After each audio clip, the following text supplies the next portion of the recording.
Welcome to Dunmers The Divines. Emancipating Scion. Okay, so you knocked out those two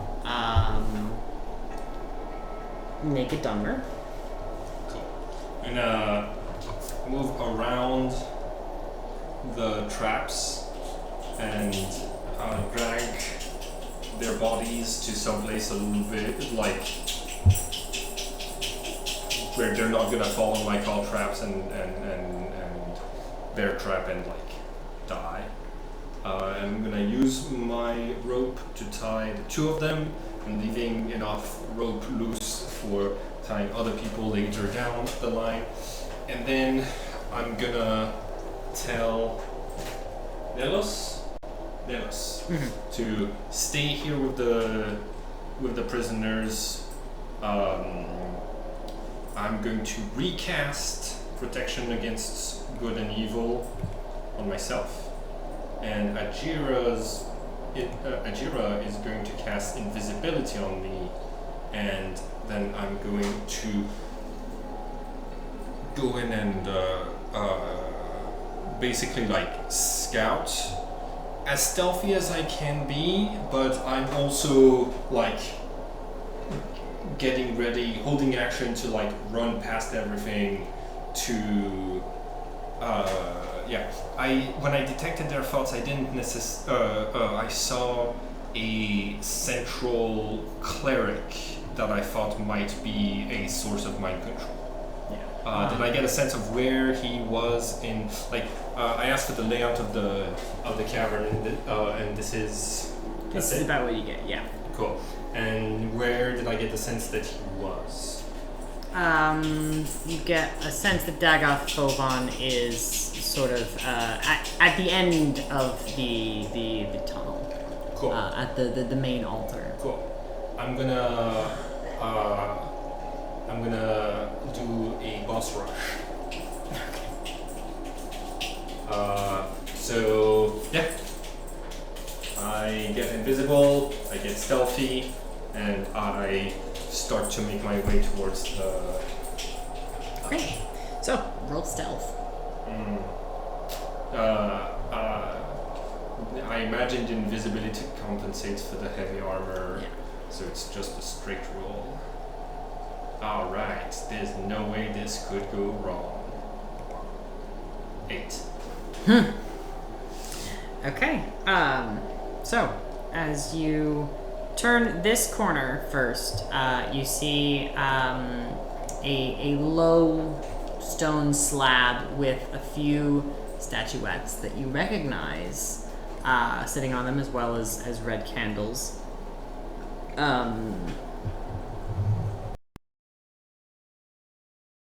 Stacked on the altar, what looks like fairly neatly folded, but enough clothes that they could have come from the two people who you currently have tied up naked out here. You'd have to stop and inspect them further, but more than likely belonging to them. You continue forward and come across a room. The most notable the most notable thing within the room is a large collection of bells, varying in size, with a hammer leaned up against them.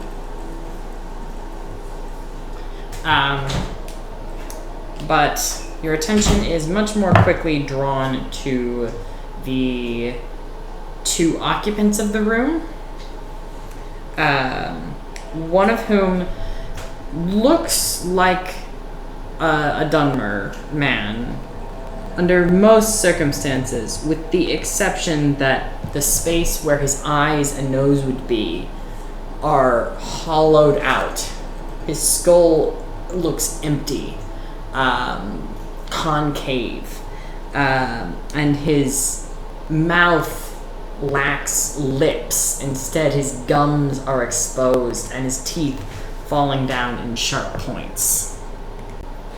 Interesting. Do I know about creatures of that type? You can roll religion. Okay.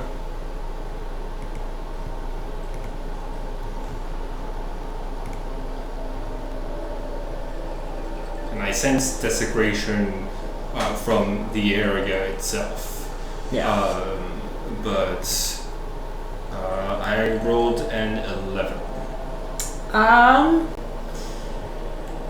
You don't know much, but this does feel like something you remember your mother warning you about. The servants of the Sharmat, the children of the devil, which are mostly within Red Mountain, but can sometimes be found outside of that. The other form that you see in here, so that's your ash zombie. The other form you see also resembles a Dunmer. This one with hair white and thin and greasy. The eyes are once again hollow, but a nose is visible this time. The figure is gaunt, almost skeletal, almost more than skeletal, as if their skin itself is barely holding together.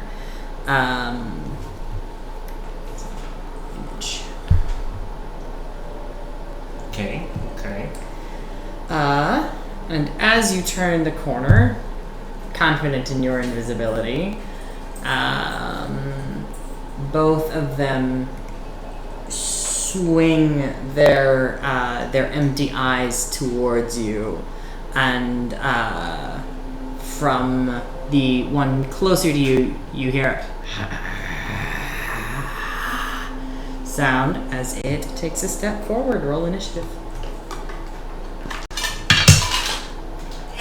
17.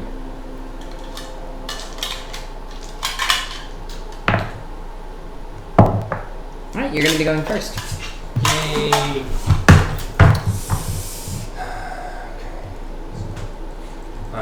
I would like to dash. Okay. Okay, 1, 2. Hold on. How high up is this? So this is a solid wall. You can't see anything in this space.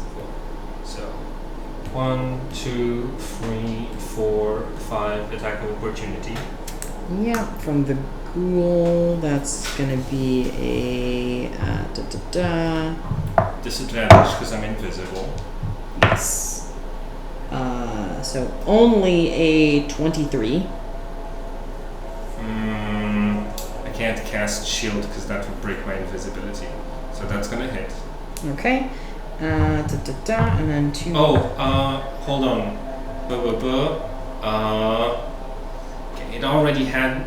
In case it didn't. I'm still concentrating on protection from evil and good. So aberrations, celestials, elementals, fays, and fiends and undead have disadvantage to attack me. Just. Okay. It already had disadvantage. Had disadvantage, but yeah, just wanted to. Okay, and that's going to be 9 points of piercing. So Armor of Agathis is going to deal 5 damage to it. That's not an attack. Okay. You said 9? 9. Okay. Cool. And then I keep going. So it was like 1, 2, 3, 4, 5, 6, 7, 8, 9, 10, 11, 12. That's with dashing. And then as a bonus action, I would like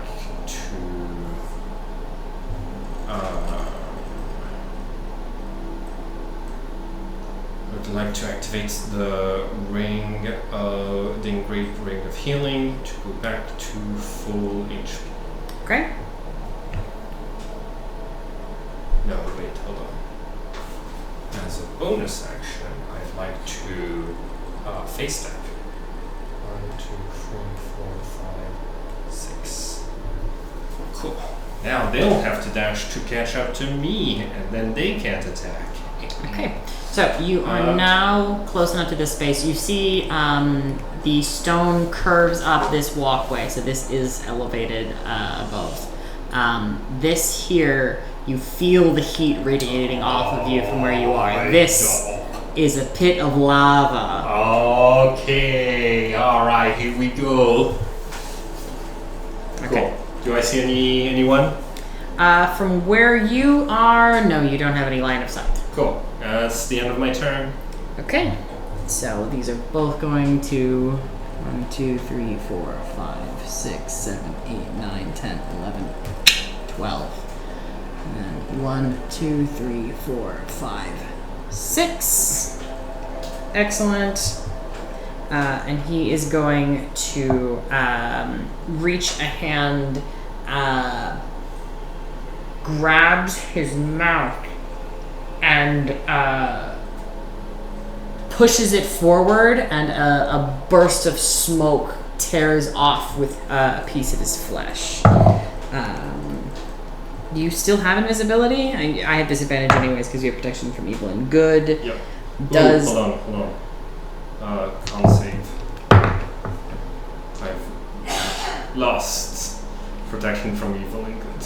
Okay. But I am still invisible. Okay. Does a 16 hit? It hits exactly because I'm not gonna cast shield on myself. Okay, cool. That's going to be 7 points of necrotic. B, I need a Constitution save. Okay. Can't save. I rolled a natural 1. Okay, excellent.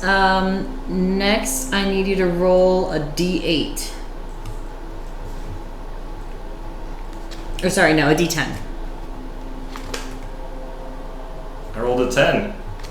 Okay, That's very good. that is very good. Oh, thank goodness. Oh my god. I was afraid that it was like, it reduces your current HP and maximum HP by 10, and I'd be like, well, I'm at 0. No, it's going to reduce your intelligence by 2. And the next time you sleep, your restored spell slots will be halved. Oh. It's called Witbane. Okay. -2 intelligence? Okay. So you have the Witbane Blight. Alright. My turn? It is, yes. Okay.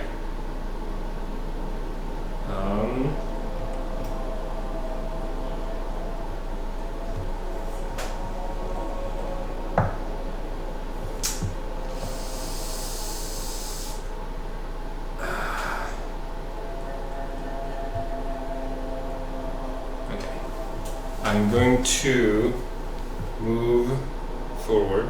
1, 2, 3, 4, 5, 6.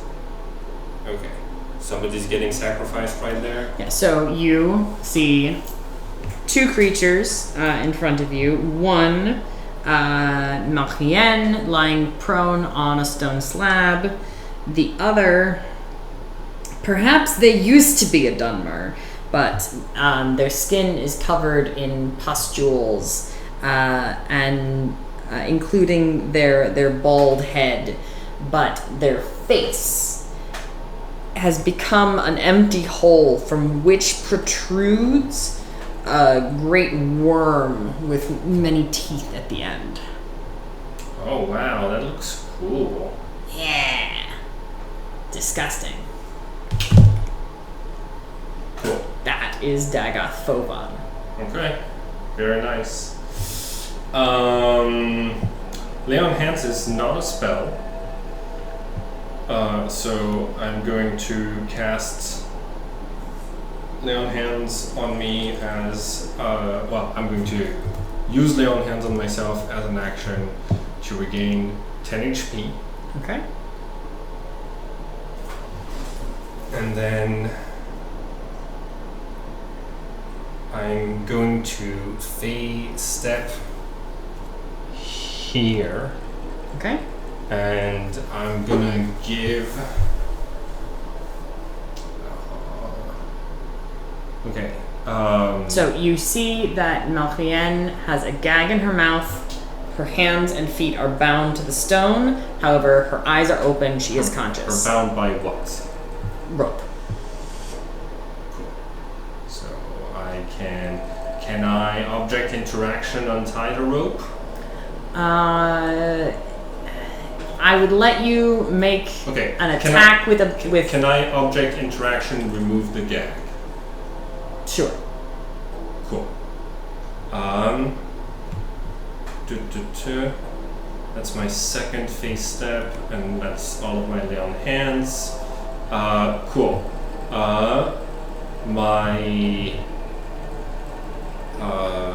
Cool. So that's my object interaction, which means I can't take out the scroll of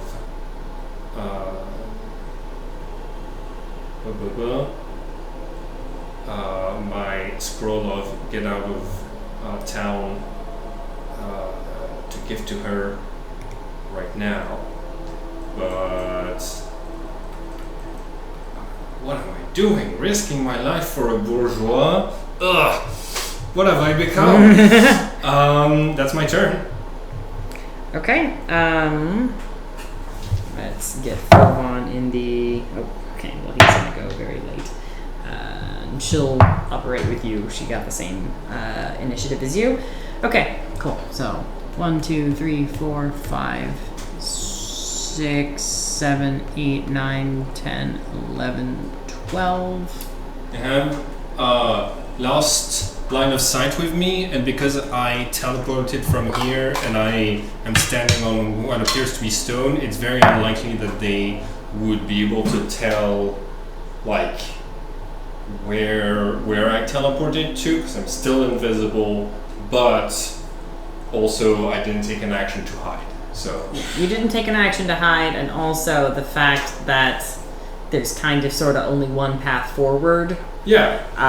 No, I mean, like, I just hope he doesn't hit me with the black smoke again, because I almost died. No, they're both dashing.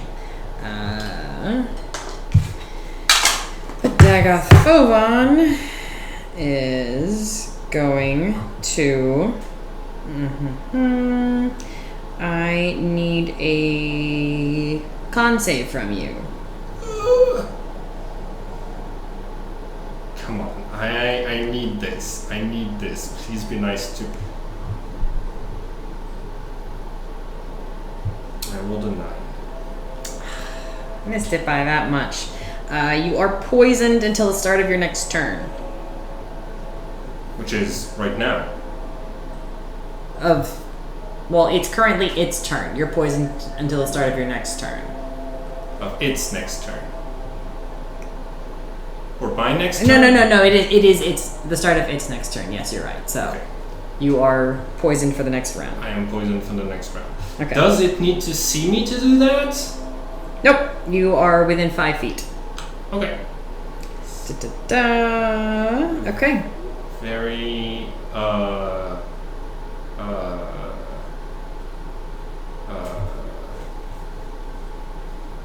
very good. Yep. Yeah, so cool. We are just going to do a bite attack then. 5 will not hit. So it is your turn. Cool. On my turn, I'm going to object interaction, take out the decanter of endless water. Okay. Action, I'm gonna remove the stopper and speak the geyser command word. I'm gonna move to here before I do that. That's a little bit smarter. My first thought was if I throw a bunch of water into the lava, it's gonna make enough mist to basically make the area count as fully obscured for the purposes of my blindside fighting. But also, if I can push him into the lava, that's even better. I'm gonna try to aim it so that I'm not pushing her into the lava. The good news here is that she is already secured. Oh yeah, that's true. Yes. Cool. So, so that's my action and bonus action and object interaction, because aiming it while doing the geyser is a bonus action. Okay. I can see the creature and it's within 30 feet of me. So that's a DC 13 strength save. Okay, so I'll need to roll at least a 10. That's a 6 total. So that's a fail. Okay, that's you are prone, and that's 1d4 bludgeoning damage. Does this count as an attack? I mean, I did damage. Yeah. That tracks. Cool. And that's cool. I would like to stand on top of him to prevent him getting back. I would like to sit on him to prevent him from.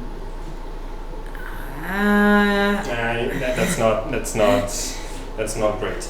Yeah. Cool. Do I throw a bunch of mist into the air? Geyser is 30 gallons of water that comes out in 6 seconds. Okay, I'll give you in the next round. It is lightly obscured. After that, it becomes heavily obscured. Okay. So dark vision won't work.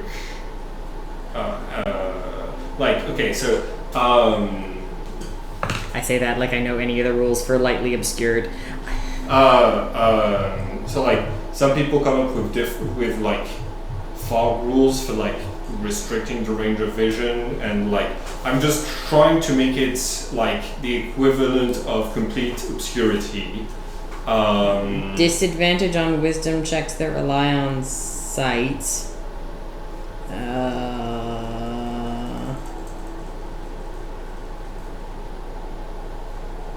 So yeah, right now, people are worse at finding you if you try to hide again. But and then, also I'm not invisible or hiding. But next turn, everything will count as blinded. Okay. You did or did not remove the gag from her mouth? As my object interaction, I did remove it. Okay. So like, I didn't give her the scroll of divine intervention like I was planning.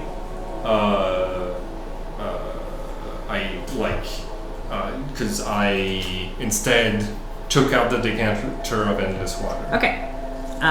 Is that the end of your turn? That's all I can do. Okay, cool. So on her turn, she's going to turn to the Ash Slave, and she is going to say, approach. Ooh, that's a good command. So it needs to pass a Wiz save, which it will. So it does not approach her. Instead, 1, 2, 3, 4, 5. So that's all she can do.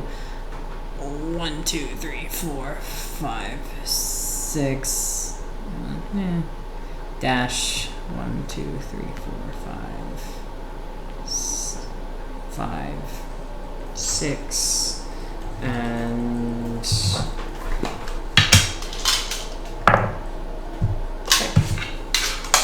all right. Then it is Dagafovon's turn. He is going to use his movement. Oh, first con save. But why? You're still within 5 feet of him. Oh. Okay. 19. Okay, so you are not poisoned. He's going to use half his movement speed to stand. And he is then going to make another bite attack. That's an 18. Shield. Cool. it is your turn. Alright. Object interaction. I'm going to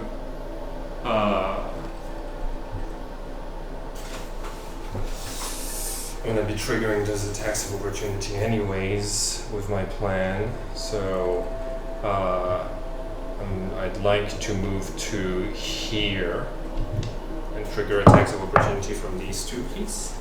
Okay. That's gonna be misses from both. Hell yeah. Cool. Object interaction, I'm gonna take out the scroll of divine intervention. I'm gonna put it in her hands where she can read it, and I say only activate this if only activate this if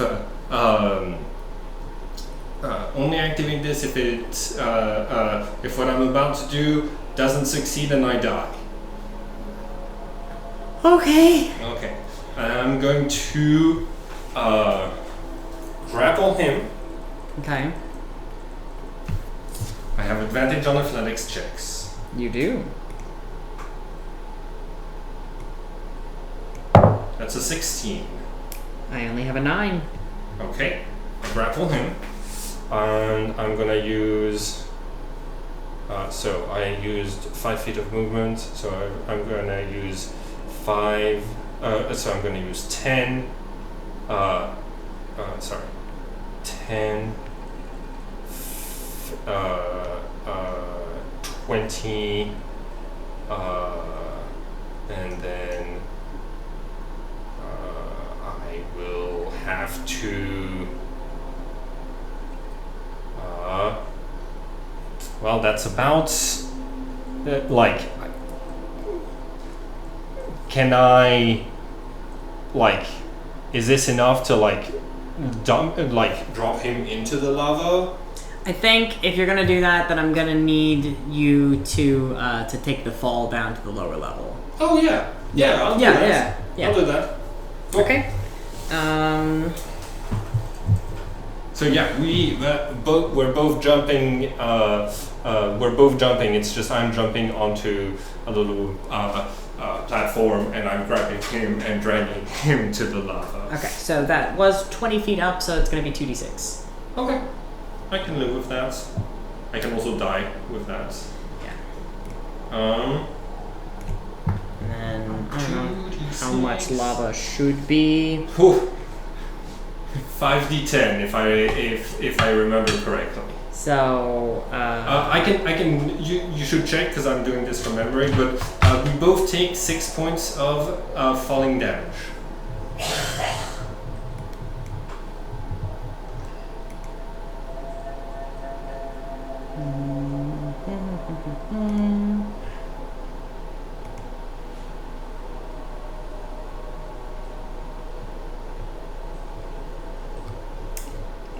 That's 10d10.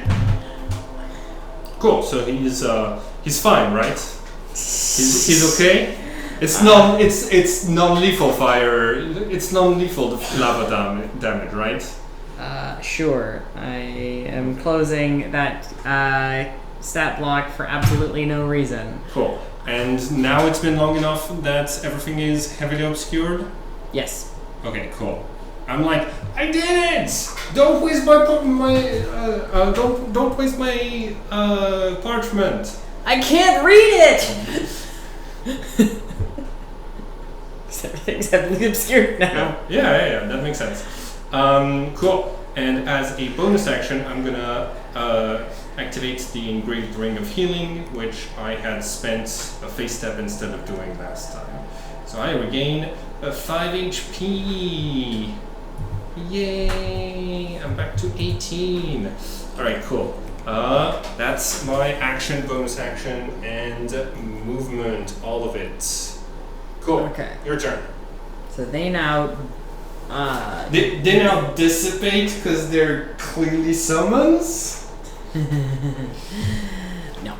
I felt like I did a pretty decent job of implying that they all used to be Dunmer. Yeah. Or maybe still are? Undead are used to be Dunmers, and then disappear when their bosses are killed all the time. That's a nice thought. I feel like Gladys is is starting to learn the hard way yesterday and today that assuming someone is a summoner and then assuming killing them solves everything is a bad idea. Okay. But because you are still not hidden, so... That's right. They still know where I am, just based on the creaking of the armor. Does he jump over me? Yeah, he jumps down. So he does take 2d6 of damage, so that's 7. And this one had previously taken your Armor of Agathis, which is 7 as well? 5. It's 5. 5. Okay. So he's taken a total of 12 damage. Cool.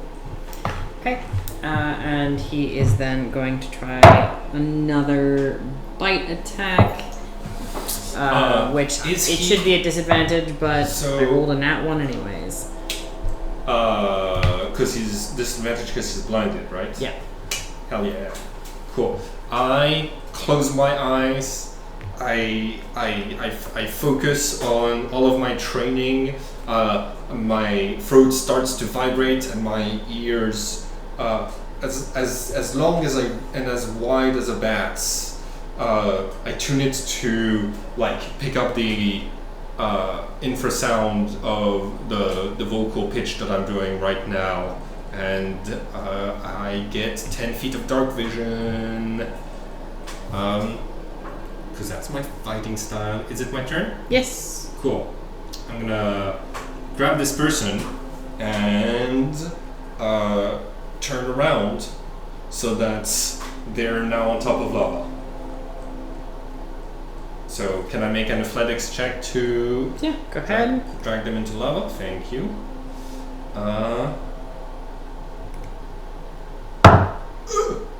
That's a 6. 17. Okay. Even with advantage, you only rolled 6? I rolled a 1 and a 2. Holy on my shit. dice. Yeah. I guess it happens sometimes. Yeah, it's got it's bad. Offhand attack, same thing. Okay. 12. I don't know if you can do that with an offhand attack. It's a shove. You rolled how much? 12. Okay, that's a success. Cool. 10d10 fire damage. Yeah, that one was already injured. Cool. That probably took some of my movements, but instead of moving away, I'm come at me, fucker. Unless if you're a sentient person who wants to talk this out, I should probably stop talking. I'm ruining the advantage of darkness, and that's it. That's my turn. Okay.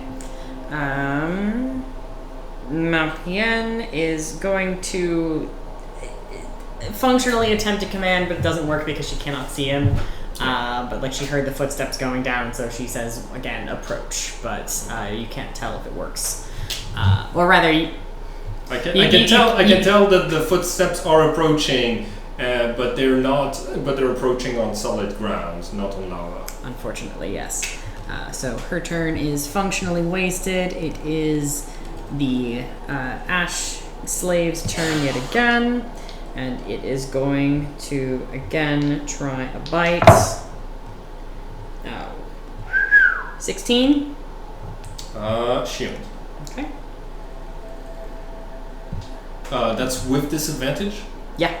Oh, damn. Okay.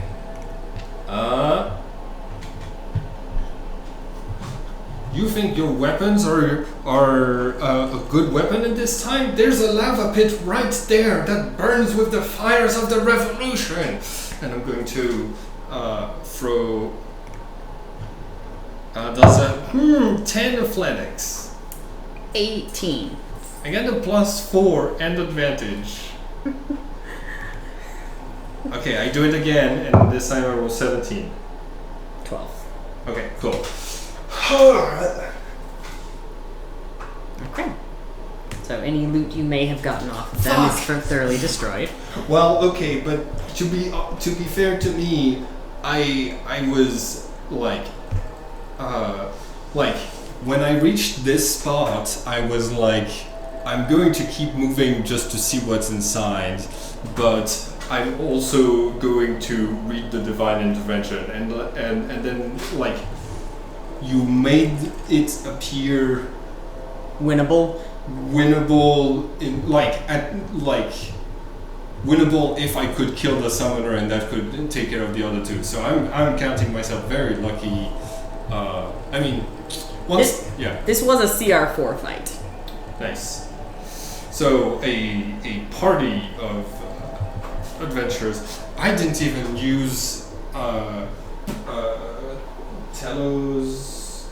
Nelos's sneak attack one time. Well, yeah, because you didn't use a weapon hit once. Yeah. There was a perfectly good weapon right there. It's just not a finesse weapon. It's a lava paint. Okay. Cool. I'm gonna free Marianne, and then I'm gonna start looting the whole place. Okay. So, roll investigation. Can I get help? Sure. Yeah, I guess it makes sense for a rogue to have proficiency in that. Okay. With my lowered intelligence, we rolled a 9. Hot. Shiny. Hot. Yeah, you're not able to find any particularly interesting looking loot that isn't also burning. The corpse of Dagoth Fovan has an amulet that I grab it. is in the middle of the lava field. I grab it with my polearm. I grab it with my halberd. It's more than 10 feet out. I mage hand it. Okay. It's broken, right? It's unusable? Yeah, it's broken, it's unusable. Cool, I'm gonna cast Mending on it. It's a magical object. So mending doesn't work. Aww. But you do have the symbol itself, even if the amulet no longer functions. I toss it back in the lava.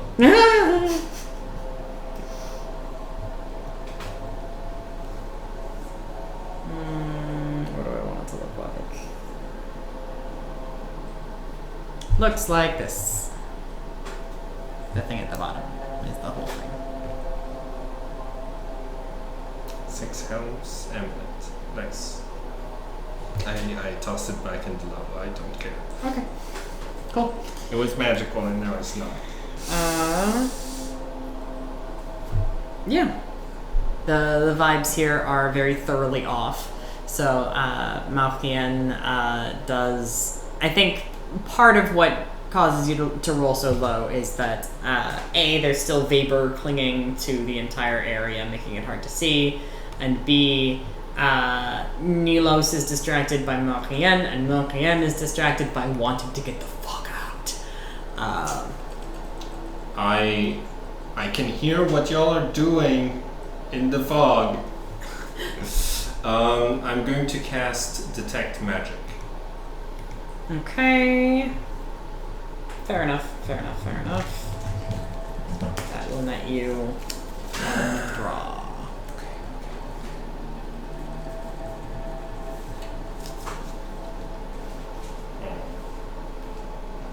What'd you get?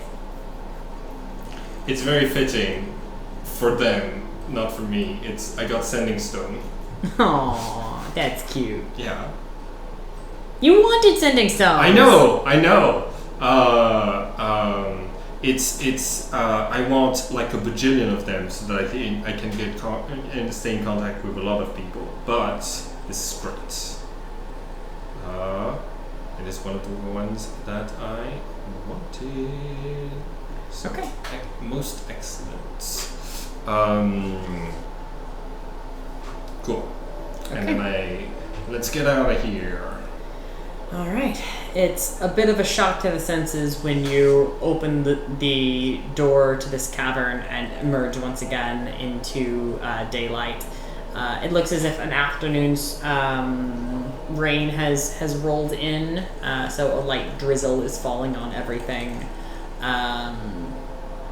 You're soaked to the bone quickly, but Malkian refuses to stay inside even a moment longer. So Nalos looks between you and her and commits to finishing the walk towards Balmora in the rain.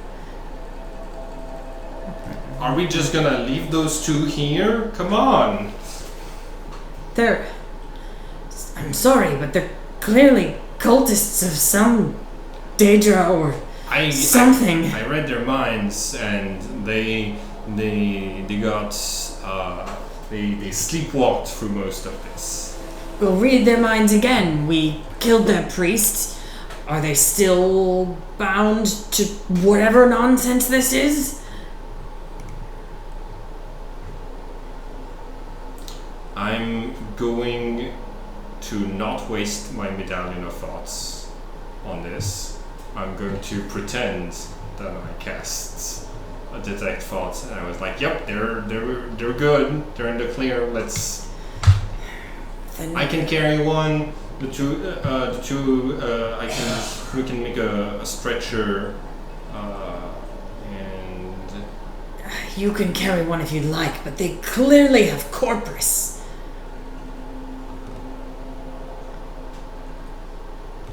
Okay.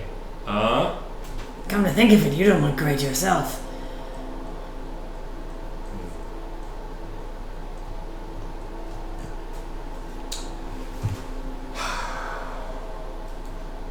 One of us should stay here with them while the other two go to the fort to get like Imperial backup to come and rescue those people. Excellent suggestion. Thank you for volunteering. Yep. He puts an arm around Machian's shoulders, and the two of them walk off. She's still a little shaky. He's looking very protective. I'm like, and hurry up. They're moving at a decent speed. But this essentially guarantees that you will be spending the night here. Given that they are still 3 hours from the nearest fort. So it'll be 6 hours until they would get back, which would be well into the evening and more travel than they can do. I'm gonna try to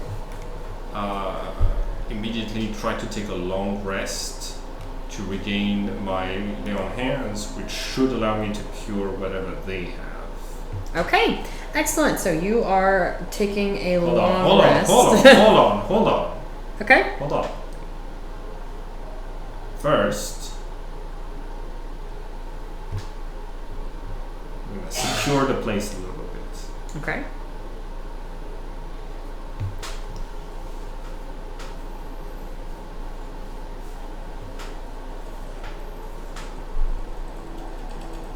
We're gonna be on the other side of the traps. Okay. Like I said.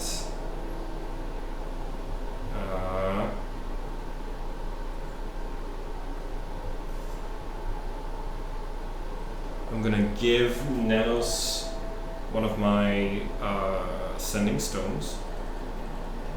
Okay. And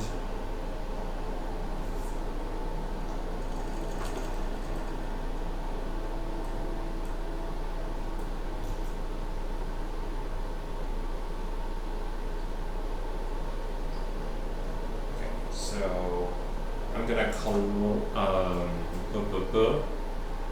collect my traps and put them here instead.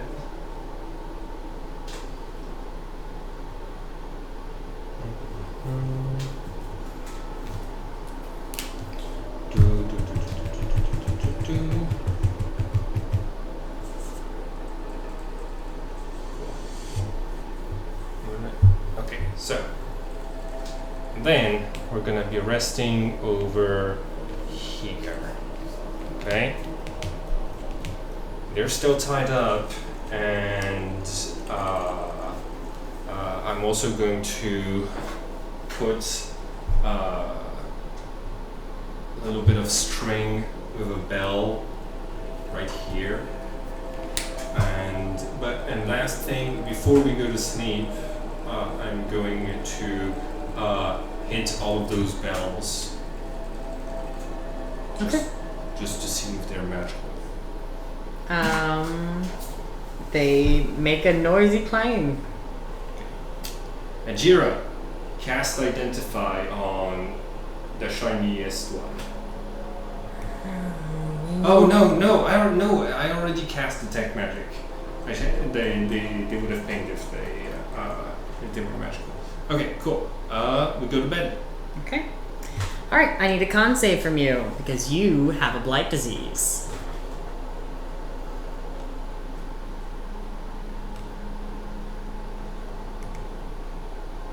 $17. Excellent. Nothing gets worse. Okay. It's the best you can hope for. Okay, so yeah, you still have your intelligence -2, and well, you're not getting any spell slots right now since you're not resting in a town. Cool. So I click the long rest, but I will bring my spells back to 5. Okay, which is going to be 7 because I immediately put my 2 sorcery points I get back into spell slots. Cool.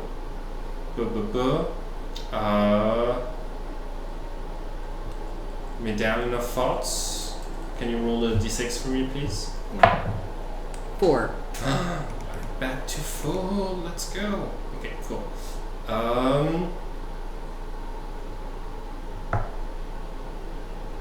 Excellent. Okay. You're not gonna try to lay on hands for your disease? I'm gonna do it on them first. Okay. You're going to lay on hands. So that is, it does take 5 points to cure a disease. Yep. You only have 10. I know. Okay. I mean, like, them being able to walk, and leave is a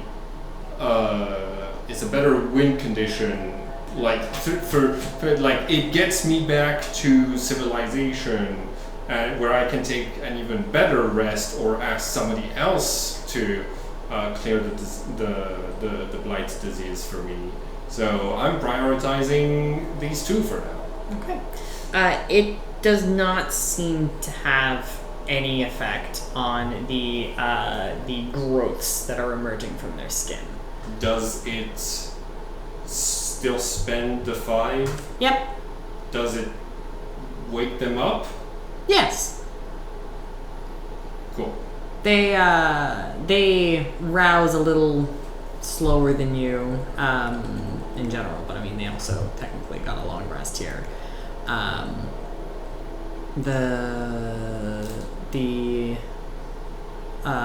female Mer wakes first, and you hear her mumbling, "My lord, I can't hear you.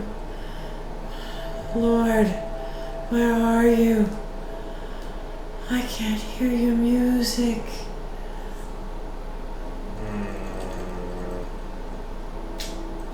Alright, can we stop here for today? Yeah. I don't want to have to make difficult moral decisions around religion, mind control this late in the day. Fair enough. Great job making this very interesting and dangerous yet still balanced encounter.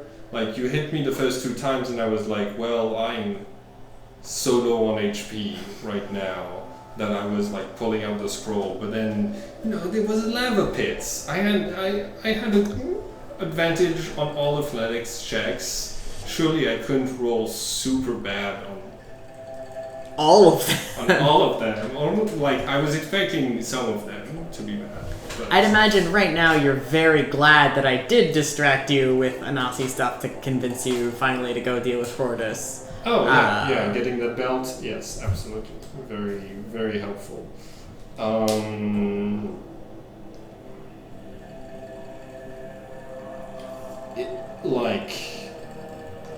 It's a dilemma in Baldur's Gate 3 when you know somebody has a very powerful piece of equipment or a tadpole and you throw them into a pit for easy combats, but you lose access to the stuff. And I should have known. I thought you'd be the kind of DM that is like, mending can fix magical. There's technically no rules for destroying magical items outside of an anti-magic field, or outside of like the thing from the Dungeons and Dragons movie, and I was hoping that like just destroying the object wouldn't necessarily do it, but it's better to know this ahead of time in the campaign. Mm-hmm. So, my wish is more lava. Mm-hmm. Like more places to like environmental hazards. Yeah, verticality and environmental hazards are great. I actually, in addition to napping, I took the time to go to Hasor in-game, and that was what made me remember, oh yeah, there is a bunch of lava here. I think Simon will enjoy dealing with lava stuff. Yes. 10d10 fire damage. The game over. The instant game over. Yeah, especially low level. That's just you dip a toe and you're done. Yeah. You're toasted, roasted. Wish? So yeah, well, that wasn't really a star. That was me congratulating myself for going to the game. But yeah, I that was really good use of the environmental effects that I did bring in. I was really worried about you when you said that you were going to do a boss rush, because I was like, I intended this to be 2 things, each one of CR2, because you're a Gestalt. And you were just like, yeah, I got this. And you did. I mean, clearly when I read their minds, there was a central guy without whom this whole organization falls apart and all of the summons disappear. Clearly. Or at least he's in charge, but... But that was part of why I had decided that, she was going to, be a spellcaster. Command made a lot of sense here, and could have been quite useful. She could have taken one out on her own if they hadn't rolled a 19 on their save, but is what it is. So yeah, you did a great job on running that combat, because I was worried that I'd unbalanced it, but it's fine. You just aced it anyways, and then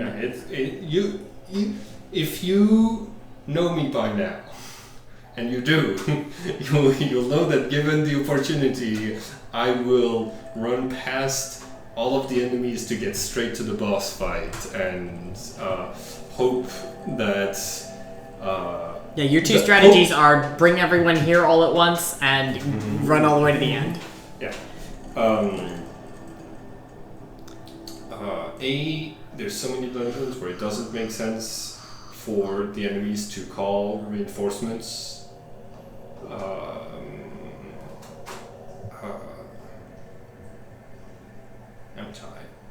Yeah, I'm pretty eepy too. Cool. Good game. Good game.